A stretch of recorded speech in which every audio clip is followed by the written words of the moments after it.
Prabowo harusnya menang 1 putaran. Jika 2 putaran justru Prabowo akan kalah mutlak. Lihat penjelasan lengkap ini. Salam Pancasila, salam kritis, salam peci merah.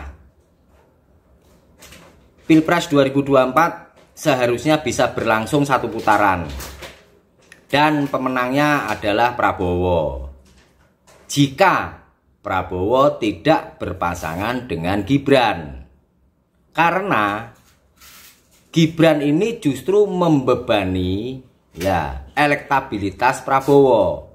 Ya, semua orang tahu karena cara-cara yang tidak baik.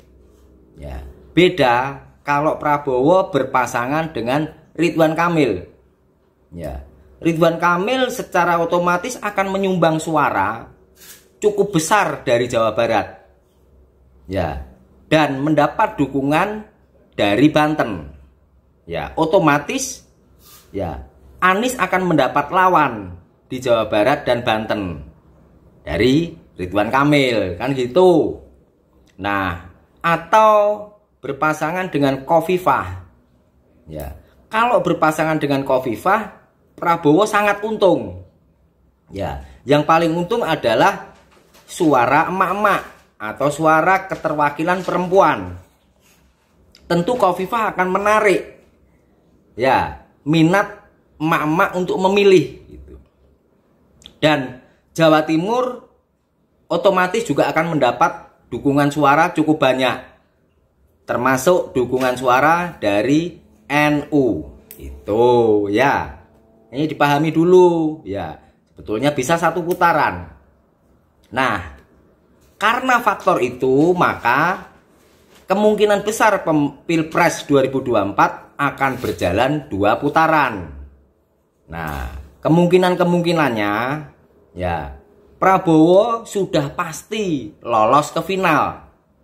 Ya, sudah pasti lolos ke final. Kenapa? Karena basis suara Prabowo ini kuat, solid. Hasil dari 2014 dan 2019. Kan gitu. Jadi Prabowo sudah menunggu di final. Nah, yang maju ini antara Anies atau Ganjar. Kan gitu. Jika Anies yang maju melawan Prabowo, ya maka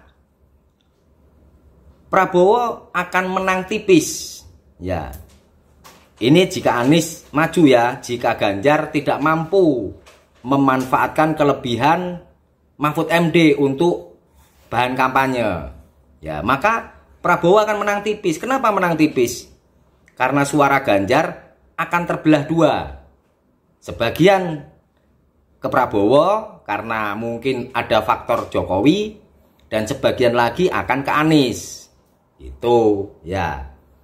Prabowo akan menang tipis lawan Anies jika mereka berhadapan. Nah, kemungkinan yang lain adalah Prabowo berhadapan dengan Ganjar. Ya. Jika Prabowo berhadapan dengan Ganjar, ya, maka Prabowo bisa kalah mutlak gitu. Ya, kenapa bisa kalah mutlak? Karena suara Anies ya otomatis akan ke Ganjar.